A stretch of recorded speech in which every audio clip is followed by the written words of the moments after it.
이 시간 함께 봉독할 하나님의 말씀은 마가복음 10장 17절로 27절의 말씀 가운데 17절부터 22절까지 함께 봉독하도록 하겠습니다. 함께 봉독하십니다. 예수께서 길을 떠나시는데 한 사람이 달려와서 그 앞에 무릎을 꿇고 예수께 물었다. 선하신 선생님, 내가 영생을 얻으려면 무엇을 해야 합니까? 예수께서 그에게 말씀하셨다. 어찌하여 너는 나를 선하다고 하느냐? 하나님 한 분밖에는 선한 분이 없다.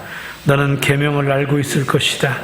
살인하지 말아라, 간음하지 말아라, 도적질하지 말아라, 거짓으로 증언하지 말아라, 속여서 빼앗지 말아라, 내 부모를 공경하리라 하지 않았느냐? 그가 예수께 말하였다. 선생님, 나는 이 모든 것을 어려서부터 다 지켰습니다. 예수께서 그를 눈여겨보시고 사랑스럽게 여기셨다. 그리고 그에게 말씀하셨다. 너에게는 한 가지 부족한 것이 있다. 가서 내가 가진 것을 다 팔아서 가난한 사람들에게 주어라. 그리하면 내가 하늘에서 보화를 차지하게 될 것이다. 그리고 와서 나를 따라라. 그러나 그는 이 말씀 때문에 울상을 짓고 근심하면서 떠나갔다. 그에게는 재산이 많았기 때문이다. 아멘. 자, 오늘 봉독해드린 이 본문의 말씀을 중심으로 이제 결단하십시오. 이런 제목으로 말씀을 드리겠습니다. 후안 카를로스 오르티즈라는 목사님, 우리가 서점에서 책을 통해서 잘 알고 있는 목사님이십니다. 이 목사님이 이 성경적인 청지기의 삶에 대해서 설교를 하면서 성도들에게 이렇게 물었습니다. 자, 여러분들도 이 후안 카를로스 목사님께서 물으시는 이 질문에 스스로 한번 마음속에 대답해 보시기를 바랍니다. 여러분들은 예수님이 인생의 주인이시고 여러분들은 예수님의 종인 것을 믿습니까? 성도들 모두가 다 아멘 했습니다. 그렇다면 여러분이 소유한 모든 것도 다 주님의 것이라고 믿습니까? 성도들도 주저함 없이 아멘 했습니다. 그런데 질문의 내용이 가면 갈수록 강도가 세집니다. 그리고 이어서 하시는 말씀이 주님이 모든 것의 주인이시라면 여러분들이 살고 있는 집도 주님의 것인 줄로 믿습니까? 여러분 대답하면 안 돼요. 그런데 이 교회 성도들은 주저함 없이 아멘 하는 겁니다. 여기까지 했으면 훌륭한 믿음이다 하고 질문을 멈추면 얼마나 서로가 피차간에 은혜스럽겠어요. 그런데 목사님이 이렇게 말합니다. 그렇다면 다음 주에 오실 때 여러분들이 가지고 있는 모든 집문서를 하나님 앞에 나와 드리십시오. 자, 다음 주가 되었습니다. 성도들이 집문서를 가지고 왔을까요? 그런데 대다수의 성도들 모두가 다 자신들의 집문서를 가지고 왔다는 얘기입니다. 목사님은 예배 시간에 그 모든 집문서를 하나님 앞에 드리는 시간을 가졌습니다. 그리고 목사님께서 드려진 그 집문서 이제는 하나하나 드린 사람들의 이름을 다시 부릅니다. 아무개 집사님. 그러면 다시금 집문서를 돌려드리면서 이렇게 말하는 겁니다. 하나님이 여러분들의 집문서를 이미 받으셨습니다. 그러므로 여러분들은 이제부터 여러분들의 집을 잘 관리하시기 바랍니다. 여러분, 이 이야기는 실제 있었던 이야기입니다. 꾸며낸 이야기가 아닙니다. 이 이야기를 통해서 우리가 받을 도전은 무엇입니까? 그리스도인의 경제관, 그리스도인의 물질관은 어떻게 되어야 되는 것인가? 내 것은 없다입니다. 모든 것이 주께로 왔고 주께로 돌아가는 것입니다. 다만 우리는 이 땅에 주님의 청지기로서 관리자로서의 삶을 살 뿐인 것입니다. 그러므로 청지기 된 우리는 두 가지를 명심해야 합니다. 이 세상 재물에 매이면 하나님의 나라에 들어가기가 매우 어렵다라는 것과 하나님이 우리에게 주시는 풍성한 은혜를 누리기 힘들다라는 것입니다. 그리고 하나는 주님과 주님의 복음을 위해서 우리가 무엇인가를 버리면 이 땅에서의 100배의 열매를 받되 박해도 겸하게 받는다고 그랬고 내세에서 주님과 영원히 그 부유함을 누리게 된다라는 사실입니다. 사랑하는 성도 여러분, 여러분들은 어디에 소망을 두고 살아가고 계십니까? 정함이 없는 재물입니까? 아니면 그 재물을 주신 하나님에게 소망을 두고 사십니까? 성도 여러분들은 주는 것이 받는 것보다 복이 있다는 말씀을 생각하며 나누는 삶을 사시고 온전한 물질관으로서 성숙한 그리스도인 되시기를 주님의 이름으로 먼저 축원하여 드리겠습니다. 오늘 우리가 봉독한 이 본문인 마가복음 10장은 이렇게 주제를 정해볼 수 있습니다. 천국에 들어가는 것. 그래서 13절 이하에는 천국은 이런 자의 것이라 말씀하시면서 어린아이와 같은 믿음이 필요하다는 것에 대해서 지난 시간에 말씀을 나눴고, 오늘 이 17절 이하에서는 한 부자 청년의 질문과 이에 따른 예수님의 대답으로 구성되어 있습니다. 그리고 이 청년의 질문은 오늘 이 청년만의 질문이 아닌 오늘을 살아가는 우리의 질문이기도 하다라는 것입니다. 그러면 먼저 청년의 질문이 무엇입니까? 17절 보겠습니다. 예수께서 길을 떠나시는데 한 사람이 달려와서 그 앞에 무릎을 꿇고 예수께 물었다. 선하신 선생님, 내가 영생을 얻으려면 무엇을 해야 합니까? 그의 질문은 너무나도 간단 명료합니다.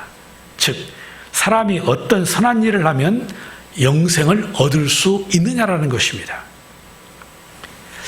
이 본문에 예수께서 길을 떠나시는데 한 사람이 달려와서 그랬는데 누가복음 18장에 보면 그는 유대의 관원이라고 표현되어 있습니다. 그러니까 아주 샤프하고 탁월한 젊은이입니다. 그리고 22절에 보면 재물이 많다고 그랬습니다. 한마디로 탁월한 젊은이, 그리고 젊은 나이에 돈도 많습니다. 어디 그뿐입니까? 이 젊은이가 가진 세 번째는 흠이 없다라는 것입니다. 10장 20절에 그가 예수께 말하였다. 선생님, 나는 이 모든 것을 어려서부터 다 지켰습니다. 도덕적으로도 완벽하다는 것입니다. 여러분, 이 정도 젊은이면 퍼펙트하지 않습니까? 돈이 있어요. 권세가 있어요. 그리고 덕망도 있어요. 무엇이 더 필요하겠습니까? 그런데 그가 예수님께 나와서 영생에 대한 질문을 던지고 있습니다. 이 영생에 대한 질문, 이것은 돈이 많은 사람들에게 생기는 것이 아닙니다. 가난한 자들에게도 영생에 대한 질문은 있습니다. 배운 사람들만의 것이 아닙니다. 배우지 못한 사람에게도 이 영생에 대한 질문은 있습니다. 특히 그리스도인들 중에서도 가장 근본적이며 본질적인 이 영생의 문제에 접근하지 못하고 신앙생활 하시는 분들이 많이 있습니다. 참으로 안타까운 일입니다. 여러분들은 무엇 때문에 교회에 나오십니까? 좋은 설교 한 편 듣기 위해서입니까? 아니면 한 주간 힘든 삶 속에서 지치고 낙심된 그 마음 위로받고 새 힘 얻기 위해서 나오셨습니까?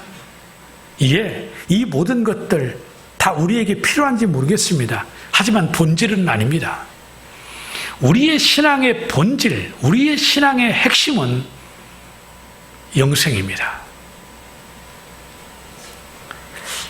말씀드린 것처럼 이 청년은 부러울 것이 없는 사람입니다. 돈이 있고 권력이 있고 덕망도 있습니다.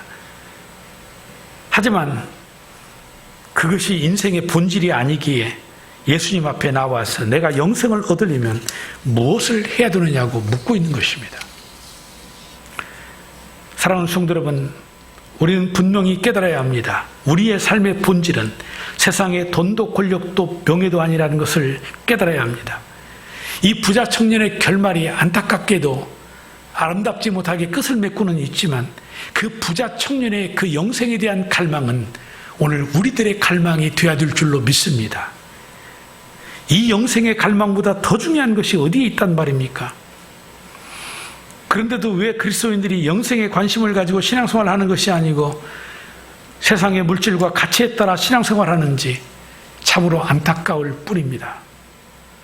우리 예일교회 성도들은 모두가 다 우리의 신앙의 본질인 영생에 관심을 가지고 예수 그리스도를 통한 구원의 감격을 가지고 살아가시기를 주님의 이름으로 축복하여 드립니다. 그러면 이 청년의 질문에 우리 주님의 대답은 무엇입니까? 18절로 19절입니다. 예수께서 그에게 말씀하셨다. 어찌하여 너는 나를 선하다고 하느냐? 하나님 한 분밖에는 선한 분이 없다. 너는 계명을 알고 있을 것이다. 살인하지 말아라, 간음하지 말아라, 도둑질하지 말아라, 거짓으로 증언하지 말아라, 속여서 빼앗지 말아라, 내 부모를 공경하여라 하지 않았느냐라고 하셨습니다. 여기서 우리가 주의 깊게 살펴봐야 할 내용은 이것입니다. 유대교에 따르면 이 공로주의라는 것이 있습니다. 그러니까 우리가 영생을 얻으려면 무엇인가 선한 행실, 선한 행동을 해야 된다는 것입니다. 아마도 이 청년도 이 영생이라는 것에 대해서 이 선한 행위가 뒤따라야 된다고 생각을 했던 것 같습니다. 그래서 예수님에게 뭐라고 말해요? 선하신 선생님, 내가 영생을 얻으려면 무엇을 해야 합니까? 무엇을 해야 되느냐고 그렇게 물었던 것입니다. 그래서 얼핏 보면 우리가 영생을 얻는 방법이 선한 일을 통해서 가능한 것처럼 그렇게 비춰집니다. 하지만 아닙니다. 물론 누구든지 계명, 하나님의 이 계명 율법을 완전히 지키는 사람이라면 예수가 필요 없이 하나님의 나라에 들어갈 수 있습니다.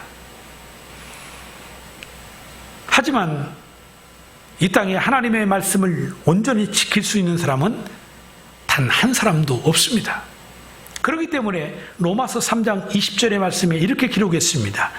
그러므로 율법을 지킴으로써 하나님 앞에서 의롭다고 인정받을 사람은 아무도 없습니다. 율법으로는 죄를 인식할 뿐입니다라고 그랬습니다. 그러니까 구원은 우리가 노력한다고 해서 얻어지는 것이 아닙니다. 구원은 값없이 우리에게 주신 하나님의 은혜의 선물인 것입니다. 오직 믿음으로 그 선물을 받기만 하면 우리가 영생 곧 구원에 이르게 되는 것입니다. 그래서 예수님께서는 계명을 잘 지킴으로 구원받을 수 있다라는 걸 가르치려고 하는 것이 아닙니다. 선을 통해서 그 어느 누구도 영생을 소유할 수 없다라는 것을 말씀하시는 것입니다. 어찌되었든 청년은 예수님의 이 답변을 듣고서 마음의 안도감을 가졌을지도 모릅니다. 왜입니까? 20절을 보면 그 이유가 나와 있습니다. 그가 예수께 말하였다. 선생님, 나는 이 모든 것을 어려서부터 다 지켰습니다. 다른 복음서에 보면 이런 묘사까지 있어요. 내가 이제까지 한다고 너무나 잘해왔는데 그래도 혹 내가 뭐가 부족한 것이 있나요? 이 말은 내가 지켰던 것에 대한 의미를 강하게 두는 말이잖아요. 뭐 내가 부족한 게 있나요? 말씀해 주세요. 그럼 내가 그것도 지키겠습니다. 이런 태도인 것입니다. 이런 청년을 바라보는 예수님, 어떤 마음이셨을까요? 이런 교만한 놈, 뭐 그러셨을까요? 아닙니다. 예수님께서 이 청년을 바라보시는 그 눈빛은 그윽한 눈빛이라고 표현을 해야 되나요? 21절을 보십시오. 예수께서 그를 눈여겨보시고 사랑스럽게 여기셨다. 그러지 않았습니까? 이제까지 이 청년이 살아왔던 삶, 매우 훌륭하고 탁월한 삶이었던 것입니다. 그것도 젊은 청년이라고 그랬어요. 얼마나 죄의 유혹이 많습니까? 정말 오늘날의 이 교회 안에서도요, 교회들마다 이 젊은 청년들 속에서 이 믿음 있는 청년을 찾아보기가 너무나 힘이 든 거예요. 우리 예일교회는 많은 줄로 믿습니다. 오늘 생명의 삶도 다 하고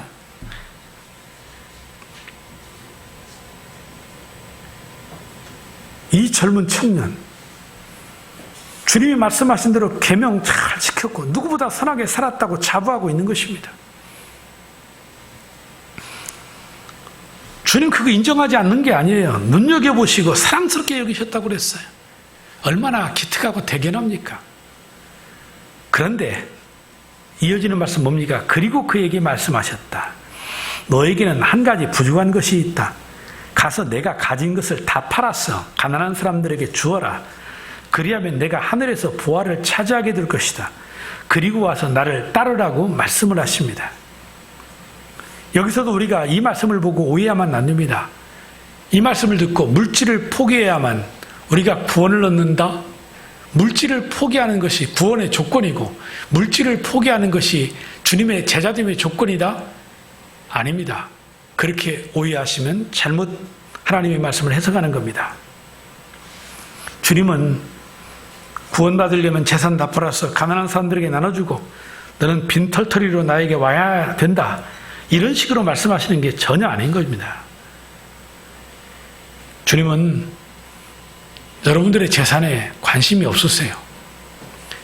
그리고 교회도 성도들의 재산에 관심을 가지면 안 돼요. 목사도 성도들의 재산에 관심을 가지면 안 돼요. 제가 목회를 하면서 이런 경우도 있었습니다. 이건 제가 볼 때는 오해인데 그분이 들을 때는 아니었던가 봐요. 결국 그래서 교회를 떠나가셨어요. 한 분 어르신이 계시는데 혼자 사세요.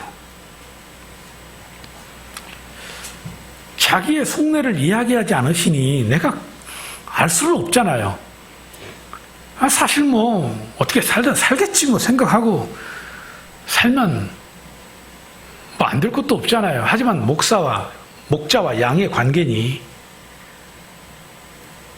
궁금했어요. 그래서 제대로 어떻게 사시는지 궁금해서 혹시 어떻게 사세요? 이 한마디 물어본 거 외에는 없어요. 그랬더니 목사가 교인의 재산에 관심을 가진다고 그러고 나가셨어요. 그 오해입니다. 제가 뭐 여러분들의 관심에 뭐가 있고 만약에 제가 그런 표현을 물어보았다고 생각하면 이렇게 받아주십시오. 목사님이 나하고는 허물이 별로 없나 보다. 나에 대해서 전 질문도 하시고 이렇게 생각하시면 될 겁니다. 아무에게나 집사님 자가예요? 아니면 어디서 사세요? 이거 안 물어봐요. 떠나갈까 봐서.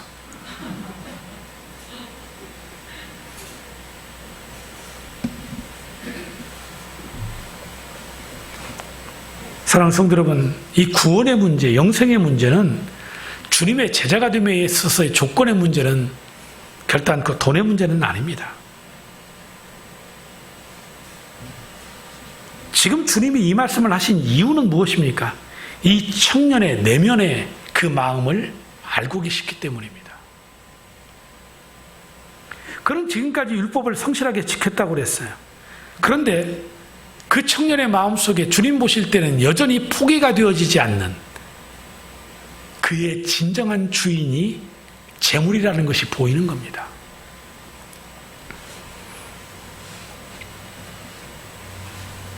이 청년이 재물이 많다고 했는데 어떻게 젊은 나이에 재물을 많이 모았는지는 모르겠습니다. 제가 그저 생각해 볼 때에는 당시의 상황을 비춰본다고 한다면 뭐 한국처럼 열심히 혼자 노력해서 개천에서 용나는 그런 시대는 아니었던 것 같고 아마도 부모님 잘 만난 금수저였지 않겠는가 이런 생각을 해봅니다. 아니라면 권력을 통해서 부정의 축제를 했겠지요. 어쨌든 청년은 그 많은 재물로 인해서 근심했다고 그랬습니다. 제가 축복 아닌 축복을 한번 합니다. 우리 성도들도 돈이 많아가지고 근심하는 축복이 있기를 바랍니다.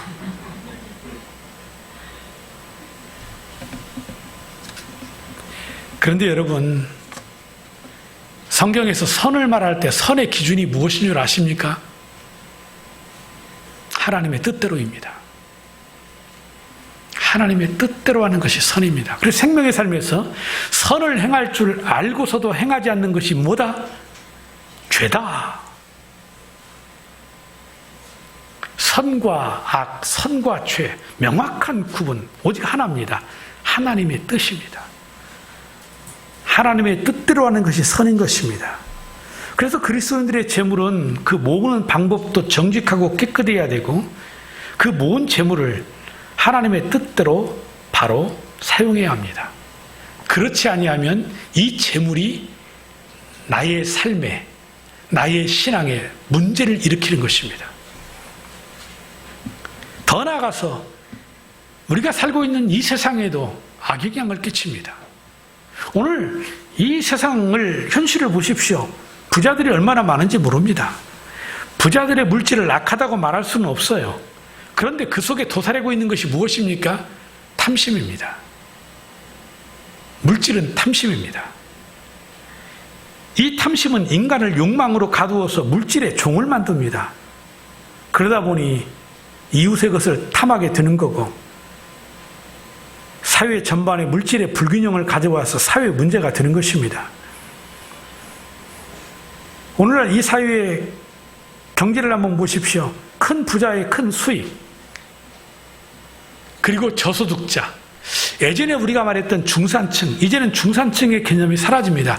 이것은 보편적인 선진국으로 가면 갈수록 경제가 성장하면 성장할수록 나타나는 현상이에요. 그래요. 경제 현상이죠. 그런데 이게 뭐가 문제가 되나요? 중산층이 무너지면 뭐가 문제가 될까요? 여러 가지 경제적인 논리에서 있을지는 모르겠지만 제가 볼 때는 애를 안 나요. 이해가 안 되실지 모르겠어요. 중산층이 무너지면 애를 안 나요. 그러니까 경제가 발달하고 선진국이 될수록 나라들이 인구가 적어져요. 왜 그래요? 이 빈부의 격차가 심해지니까. 있는 사람은요, 애 안 낳으려고 그래요. 몸매 망가지는데 어떻게 애를 낳아요? 몸 관리해야 되는데. 돈 쓰기 바쁘고. 없는 사람은 낳고 싶어도 못 낳아요. 모든 것이 성경의 반대로 가는 거지요. 이 물질, 재물이 우상이 된 시대, 재물이 우상이 된 신앙, 결국은 이렇게 사회적인 문제, 신앙의 문제를 일으킨다라는 것입니다.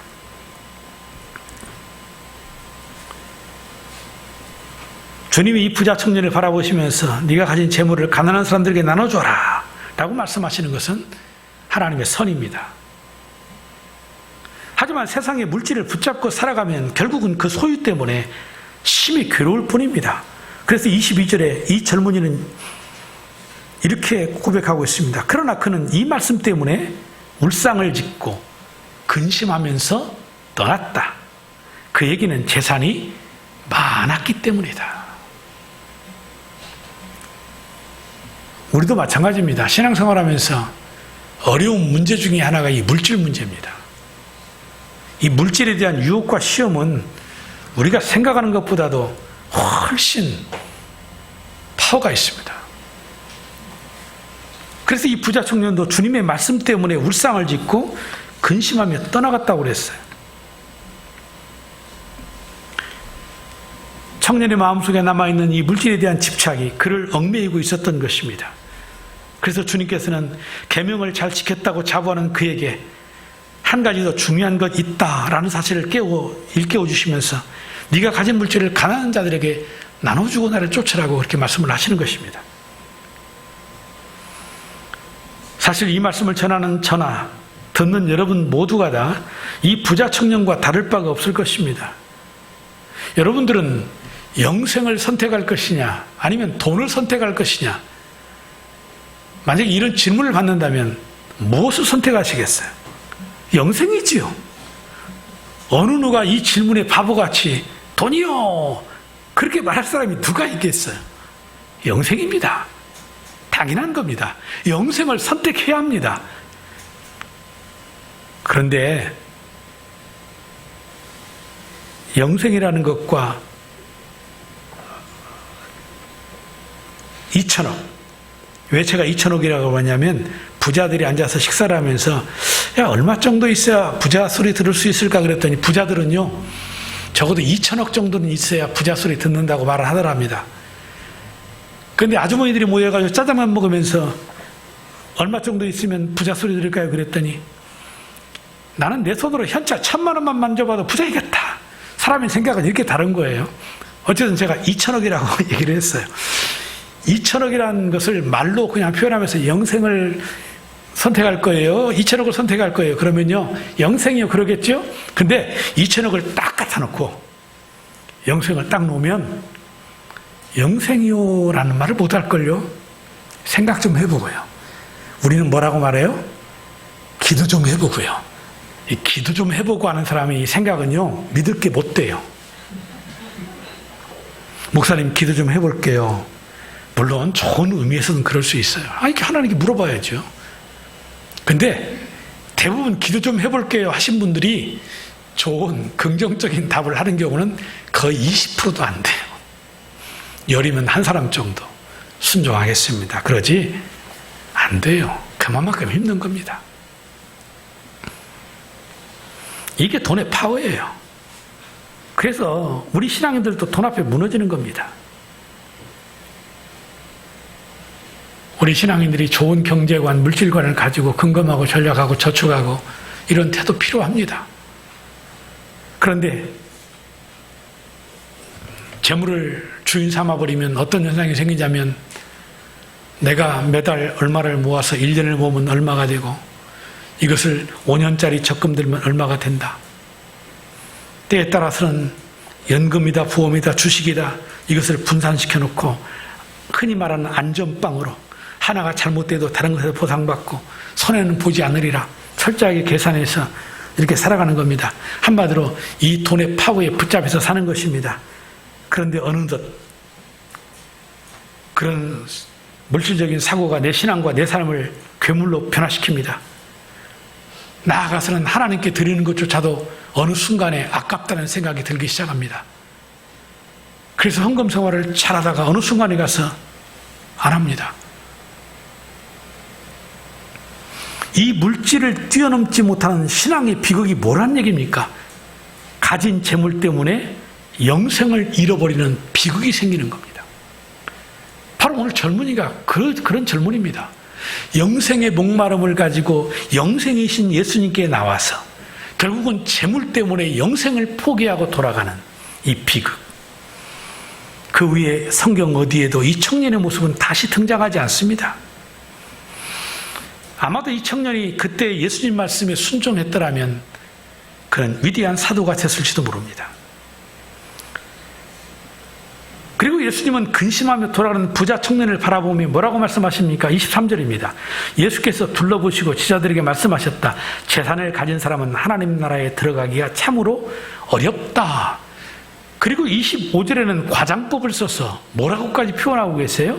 부자가 하나님 나라에 들어가는 것보다 낙타가 바늘귀로 지나가는 것이 더 쉽다 하시니 두 번에 걸쳐서 예수님은 부자는 천국에 들어가기가 무척이나 어렵다. 한마디로 거의 불가능한 것처럼 그렇게 표현을 하고 있어요. 이게 무슨 말이지? 그러면 예수 믿는 사람은 다 가난해야 되는가?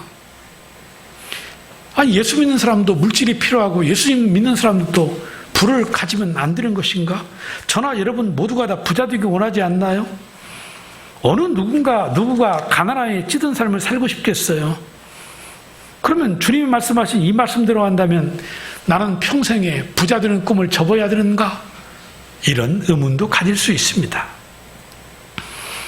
제자들도 같은 의혹을 가졌던 것 같습니다. 그래서 26절을 보면 제자들이 심히 놀라면서 예수님께 뭐라고 질문합니까? 제자들은 더욱 놀라서 그렇다면 누가 구원을 받을 수 있겠는가 하고 서로 말하였다. 제자들이 큰 충격을 받은 것입니다. 그래서 더욱 놀라서 아니 그렇다면 누구를 생각하겠어요? 자기 자신들이요. 누가 큰가를 생각하고 예수님 따름으로 말미암아 이제까지의 그 가난에서 벗어나서 물고기 잡던 그 삶에서 벗어나서 이제는 내가 예수님과 함께 이 세상을 통치하고 그 부를 누리고 잘 살 거라고 생각했더니 아니 부자가 천국 가기가 영생을 얻기가 낙타가 바늘귀를 통과하기보다 힘들다. 그러면 그 얘기는 사실상 불가능한 것이다. 그 얘기를 하는 거잖아요. 그러니까 충격을 받는 거죠.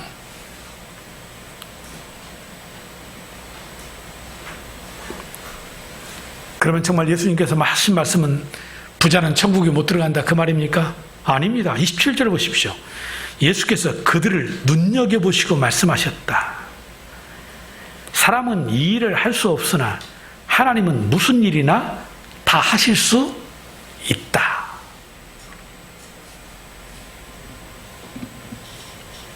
그래서 우리는 오늘 이 말씀의 의미를 단순히 재물이 많은 문제만을 가리킬 것은 아닙니다. 예수께서 이 말씀을 하신 배경이 있어요. 부자 청년의 문제가 무엇인가 하는 것입니다. 영생을 얻고자 했지만 그가 왜 돌아갔습니까? 재물 때문입니다. 그러니까 이 청년의 마음속에는 영생에 대한 열망보다도 재물에 대한 열망이 더 컸다는 얘기입니다. 즉 다시 말해서 이 청년을 지배하고 있는 것은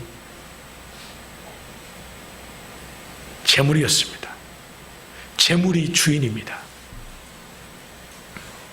그래서 예수님께서 네 재물 포기해라. 그리고 너 나를 쫓아라. 그 말씀하신 거 아니겠습니까? 우리는 모든 것의 주인이 주님이라는 것을 고백합니다. 하지만 실제로 그렇게 하지 못할 때가 많이 있습니다. 우리가 영생을 얻는 비결이 무엇입니까? 오늘 이 말씀을 통해서 분명히 우리가 깨달을 수 있는 것은 무엇입니까? 주인을 바꾸는 겁니다. 내가 좋아하는 것에서 주님으로. 재물이 주인 되었던 삶에서 이제는 예수 그리스도가 나의 삶의 주인 되는 삶으로 바꾸는 것입니다. 그것이 아니라면 결국은 이 어리석은 부자 청년과 같은 인생의 삶으로 끝날 것입니다.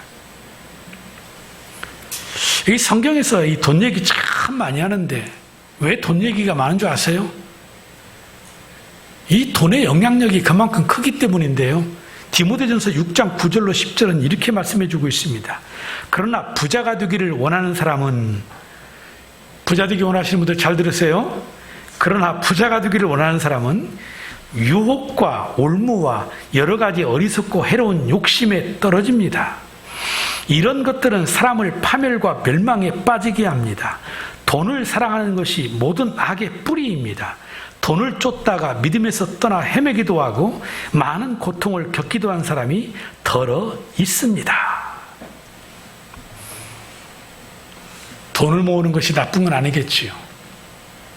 주님이 원하시는 곳에 쓰기 위해서 모으는 거라면 가치 있는 겁니다. 그러나 돈을 사랑한다면 그 돈은 분명히 배반을 합니다. 왜일까요? 돈을 사랑하면 돈이 우리 인생의 주인이기 때문에 그래요. 그런데 주님은 결단코 이 돈과 주님을 겸하여 섬길 수 없다고 그랬어요. 한번 생각해 보세요. 내가 주님도 잘 섬기고 돈도 내가 많아서 산다고 한다면 얼마나 더 좋을까? 가장 이상적이겠지요. 이런 욕심이 어디 있을까요? 그래서 주님은 마태복음 6장 24절에 이렇게 말씀하셨습니다. 아무도 두 주인을 섬기지 못한다. 한쪽을 미워하고 다른 쪽을 사랑하거나 한쪽을 중히 여기고 다른 쪽을 업신여길 것이다. 너희는 하나님과 재물을 함께 섬길 수 없다. 우리의 마음은 두 주인을 섬길 수 없다. 분명하게 말씀을 하고 계세요. 재물이 우리 마음의 주인이면 하나님은 우리 마음의 주인일 수 없어요. 부자 청년의 마음이에요. 그러나 하나님이 내 마음의 주인이면 돈이 우리의 마음에 주인 자리를 꿰차고 들어올 수가 없어요. 우리 주인이신 하나님의 뜻 안에서 그 돈이 아름답게 사용되어질 뿐이지요. 그러니 거기에 하나님의 영광이 나타나는 거고 거기에 하늘의 축복이 쌓이는 겁니다. 그런데 부자 청년은 재물을 내려놓지 못했습니다. 그래서 영생을 얻는데 실패하고 말았습니다. 이 영생 대신에 재물을 선택한 부자 청년을 보시고 예수님은 부자가 천국에 들어가는 것은 매우 어려운 일이다 라고 하셨습니다. 사랑하는 성도 여러분, 이 청년의 모습이 우리에게는 없습니까? 제게는 없어 보이십니까? 아닙니다. 이 땅을 살아가는 우리 모든 사람들에게는 이 재물에 대한 탐심, 욕망이 있습니다. 그리고 재물을 주시는 분도 하나님이시고 축복하시는 분도 하나님이십니다. 다만 그 재물을 바르게 선하게 사용하면 하나님께 축복을 받지만 이 재물 물질을, 돈을 사랑한다면 그것이 나의 주인이 되어 이 어리석은 부자와 같이 영생을 얻지 못하게 될 것입니다. 그러므로 저는 우리의 사랑하는 성도들이 이 세상에 많은 돈과 같은 신앙의 걸림돌들이 있겠지만 이제는 결단해야 합니다. 그것들을 포기하고 주님을 선택할 수 있는 결단이 필요하다고 생각합니다. 어떤 사람은 주님보다 자동차를 더 사랑하고, 어떤 사람은 주님보다 게임을 더 좋아하고, 어떤 사람은 주님보다 자기의 취미생활을 더 사랑하고. 여러분, 이 부자 청년의 어리석은 모습이 곧 나의 모습인 줄 알고 오늘 이것을 끊어버리고 이것을 치워버릴 결단이 오늘 우리에게 있어야 되지 않겠습니까? 주님은 오늘 이 말씀을 통해서 세상의 모든 것을 포기할 것이냐, 그리고 주님을 따를 것이냐, 아니면 세상 것 포기하지 못하고 영생을 포기하고 주님에게서 떨어질 것이냐, 이걸 묻고 계세요. 바라기는 우리 성도들 모두가 다 재물을 노예로 삼지 말고 모든 것이 하나님의 소유임을 인정하시면서 살아가시길 바랍니다. 베풀어 주신 은혜에 감사하고 자족하며 사시기를 바랍니다. 하나님이 주신 축복을 이웃과 함께 더불어 나누면서 살아가시기를 바랍니다. 내가 주인 삼았던 모든 것 내려놓고 주님만 사랑하겠다고 결단하시기 바랍니다. 정말 신앙생활 잘하기를 원하시면 먹든지 마시든지 무엇을 하든지 다 하나님 영광 위해서 하라. 내가 너희들 먹을 거 입을 거 다 내가 책임질 테니까 걱정하지 말아라 그랬으니 정말 한번 주님 앞에 모든 걸 내려놓고 살아가는 그런 신앙의 자유함이 있기를 주님의 이름으로 축복합니다.